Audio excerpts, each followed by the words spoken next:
Iya, jadi menarik ya. Oh ya, sudah absensinya dulu. 0,0 apa? Absensi telah dan tadi membaca materi. Saya Ya. belum, Pak. Oke, kalau partisipasinya dalam membaca materi.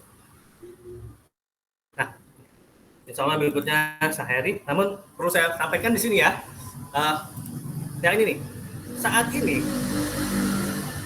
meskipun konsep-konsep ini menarik, kriptografi kuantum masih dalam tahap pengembangan dan uji coba lebih lanjut untuk diimplementasikan dalam lingkungan yang lebih luas.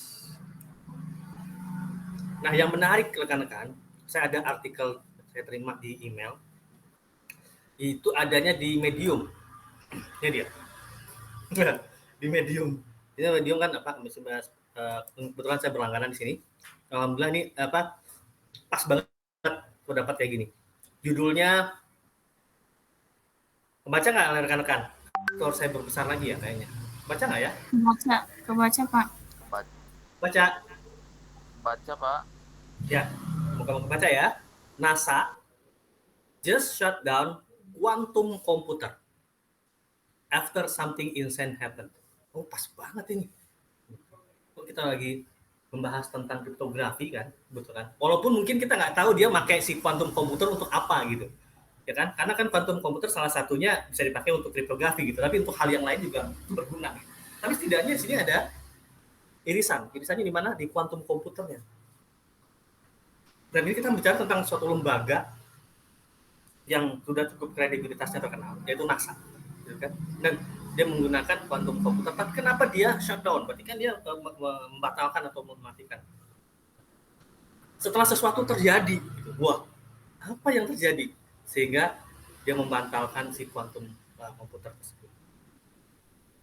Nah, ini saya belum sempat baca karena bisa dibilang baru terima juga, jadi belum bisa. Namun setidaknya judulnya sudah menarik ini saya, menarik apa namanya? Minat untuk membaca. Jadi sesuatu ini benar bahwa quantum komputer itu masih dalam percobaan seperti yang tadi dibacakan, bahwa masih dalam uji coba lebih lanjut. Mungkin NASA sedang melakukan uji coba lebih lanjut tersebut. Ini terjadi sesuatu sehingga harus di shutdown. Shutdown itu bahasa yang cukup apa ya? Diberhentikan total gitu kalau shutdown kan gitu kan. Beda dengan di pause gitu. Pause kan lebih ke arah diberhentikan sementara gitu atau ditinjau ulang gitu. Tapi kalau udah shutdown itu udah benar-benar matiin, berhentikan total. Udah itu. Bahasanya tingkatannya itu. Baik. Mungkin saja ada hubungannya dengan yang ini nih. Prinsip ketidakpastian Heisenberg. Saya masih melakukan asumsi ya, karena tapi belum membaca total. Jadi ini bisa saja karena prinsip ketidakpastian Heisenberg ini kita tidak dapat mengukur secara simultan posisi dan momentum suatu partikel dengan presisi yang mutlak. Walaupun itu menciptakan ketidakpastian yang dapat dimanfaatkan, tapi namanya satu kepastian seperti pisau bermata dua, bisa dimanfaatkan atau malah kita benar-benar hilang dalam ketidakpastian tersebut. Ya, jadi ada beberapa konsep kunci dalam kriptografi kuantum yang saya juga yakin ini konsep kunci yang dimanfaatkan oleh NASA tersebut dalam menggunakan quantum komputer, yaitu superposisi, entangled atau terpaut, dan prinsip ketidakpastian Heisenberg. Oke, kita lanjut ke pembahasan berikutnya dari topik tentang kriptografi kuantum. Tadi pengenalan kriptografi kuantum. Lalu sekarang kita lihat solusi yang ditawarkan kriptografi kuantum. Oke, kita berikan kepada Saheri. Silakan Saheri. Baik, Pak. Solusi yang ditawarkan kriptografi kuantum. Dengan menggunakan prinsip-prinsip konsep kunci yang telah disebutkan sebelumnya, kriptografi kuantum menawarkan solusi untuk beberapa tantangan keamanan dalam kriptografi klasik seperti distribusi kunci kuantum, quantum key distribution, atau QKD. Dengan menggunakan sifat ketidakpastian kuantum, QKD memungkinkan dua pihak untuk membuat kunci enkripsi yang aman tanpa terdeteksi oleh pihak ketiga.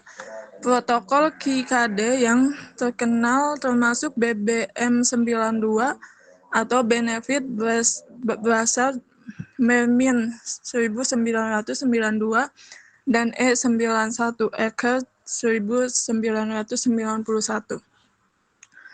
Teleportasi kuantum. Meskipun namanya mirip dengan teleportasi dalam fiksi ilmiah, teleportasi kuantum sebenarnya adalah proses transfer keadaan kuantum dari satu lokasi ke lokasi lain tanpa perpindahan fisik partikel tersebut. Algoritma kriptografi kuantum. Beberapa algoritma kriptografi kuantum telah diusulkan, termasuk algoritma kuantum untuk enkripsi dan dekripsi yang dapat memanfaatkan sifat-sifat kuantum untuk keamanan yang lebih kuat. Ya, oke, baik. Saat Ferry telah tercatat dalam absen dan partisipasinya membaca materi. Oke. Nah, yang menarik dari bahasan kedua tentang kriptografi kuantum ini adalah solusi yang ditawarkan kriptografi kuantum, ya kan? Nah, ada hal yang cukup membuat kita menggunakan ini. Nih, teleportasi kuantum. Kebayang nggak oleh rekan-rekan? Proses transfer keadaan kuantum dari satu lokasi ke lokasi lain tanpa perpindahan fisik partikel tersebut. Ya kan? Keadaan kuantum berubah, tapi fisiknya nggak pindah. Coba bayangkan itu. Bagaimana teleportasi kuantum itu? Hampir kayaknya harus mikirnya lebih lagi gitu. Keadaan berubah dari satu posisi ke posisi lain, tapi fisik nggak pindah. Itu kayaknya perlu pemahaman lebih lanjut gitu kan. Keadaan berubah dari satu lokasi ke lokasi lain, keadaan ya, dari lokasi sini ke lokasi sana, tapi fisik tidak berpindah. Itu namanya teleportasi kuantum. Nah, beberapa algoritma yang digunakan yang memanfaatkan sifat-sifat dari komputer kuantum itu adalah yang si QKD tadi itu. Dengan beberapa protokol yang terkenal adalah BBM92. Ini kayaknya nama orang lagi nih. Sama seperti RSA. Rekan-rekan kembali lagi kan kriptografi RSA yang masih sering dimanfaatkan sampai sekarang. Rivers, Samir, dan Edelman. Ya kan? Ini bisa jadi 992 ini adalah tahun mereka menyebutkan artikelnya, gitu kan, jurnalnya. Bennett, Brassard, dan Mermin. Berarti 3 orang ini yang menerbitkan jurnal tersebut tahun 92. Dan E91 dari si Eckert 1991. Oke. Lagi pembahasan berikutnya dari kriptografi kuantum adalah algoritma kriptografi kuantum. Salah satunya adalah tadi QKD, ya kan?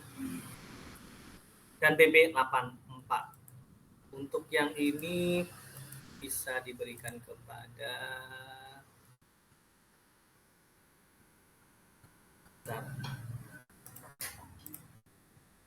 yang belum baca aja. Bani Asidik Putri.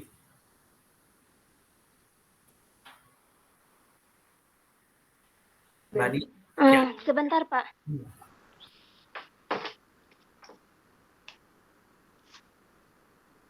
Algoritma kriptografi kuantum. BB84 Q4D. BB84 adalah protokol pertama untuk distribusi kunci kuantum. Quantum key distribution ini dikembangkan oleh Charles Bennett dan Giles Bresser pada tahun 1984. Protokol ini memanfaatkan sifat foton sebagai partikel kuantum untuk membuat kunci enkripsi yang aman antara dua pihak tanpa dapat dideteksi oleh pihak ketiga yang mungkin mencoba menyusup atau menyadap komunikasi. Berikut adalah langkah-langkah umum dari protokol BB84. 1. Pertukaran foton polarized. Ailis pengirim mengirim serangkaian foton polarisasi ke Bob penerima. Setiap foton memiliki satu dari dua polarisasi yang mungkin, tegak lurus atau sejajar. 2. Pemilihan acak basis. Bob memilih secara acak satu dari dua basis pengukuran, vertikal, sejajar, atau diagonal. 3. Pengukuran dan pembagian informasi. Bob mengukur polarisasi foton yang diterimanya menggunakan basis yang dia pilih. Ailis mengumumkan basis yang digunakan untuk mengirim setiap foton, tetapi tidak mengumumkan nilai sebenarnya dari polarisasi foton. 4. Pemilihan acak basis secara publik. Ailis dan Bob mengumumkan secara publik basis yang mereka gunakan untuk setiap foton.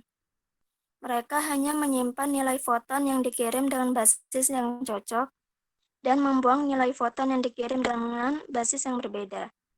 5. Pengujian intersepsi.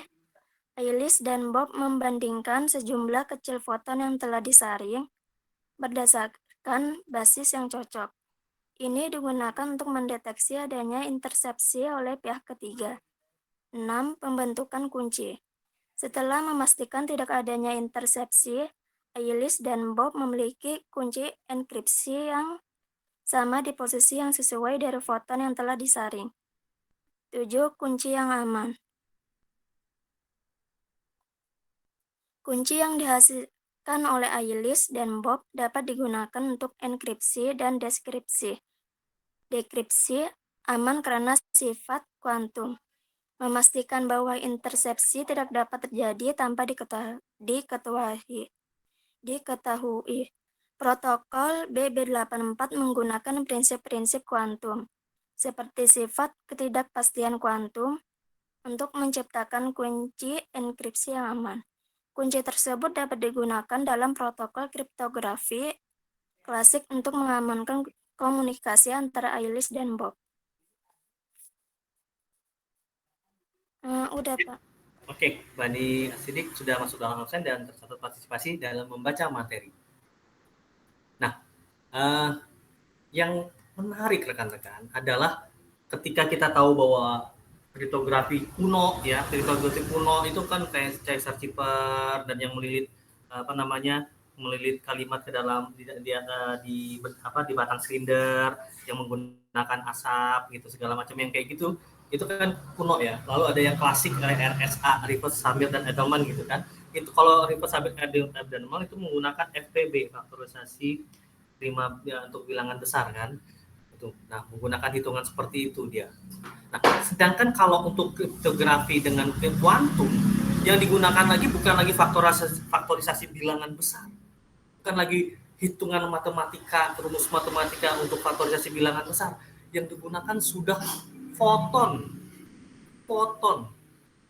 Kalau kita, jadi bukan lagi bilangan matematika, si fotonnya gitu yang kita lihat. Foton itu kan bisa, kalau kita googling mungkin kalau foton pasti berhubungannya dengan kayak materi seperti atom, proton. Foton kan cahayanya juga bisa dibilang suatu bentuk daripada emisi energi gitu, atau gelombang energi.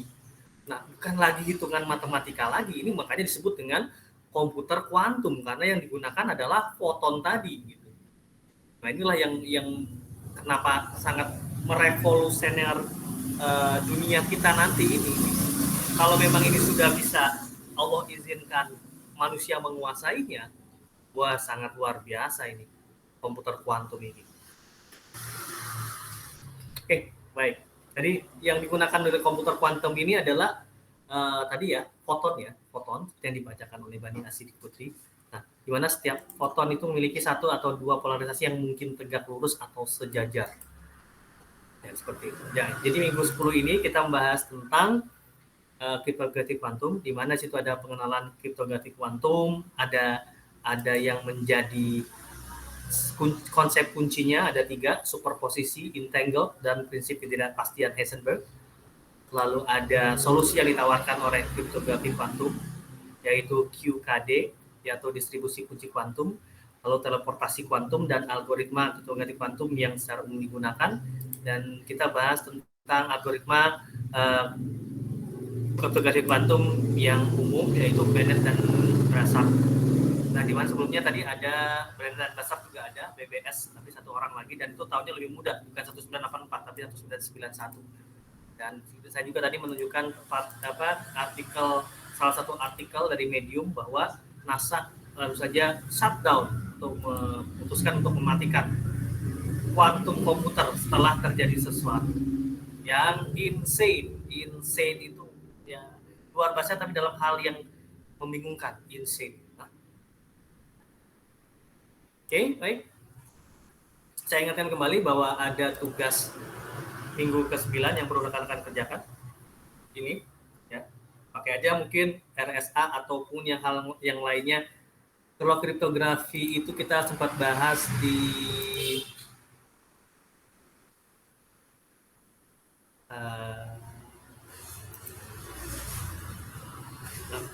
minggu keberapa tuh? Ini dia. Kan bisa pakai ini. Kalau RSA terlalu rumit, pakai aja salah satu ini. Tapi intinya tadi itu, manfaatkan ini untuk membantu rekan-rekan ChatGPT untuk mengerjakan ini. Kalau untuk kira-kira apa ya ininya, algoritmanya gitu, bisa lihat di minggu ke-3 dan minggu ke-4. Oke, baik rekan-rekan, untuk pertemuan kita di minggu 10 udah selesai. Sekarang kita coba absen. Yang belum terabsensi siapa di sini? Kalau yang ini yang sudah ya, yang sudah terabsensi, Naufal Muafa membaca materi 1, Syahri membaca materi 2, Bani Asidikia membaca materi 3. Siapa yang belum terabsen? Dede Herman. Saya, Pak. Saya, Pak. Oke, siapa? Pak, belum. Dede Herman ya. Hadir, Pak. Ya, Ifham Hilmi. Ada. Next. Di Sahal Mahfuz. Saya hadir, Pak. Ya, oke. Muhammad Wahid Tuti.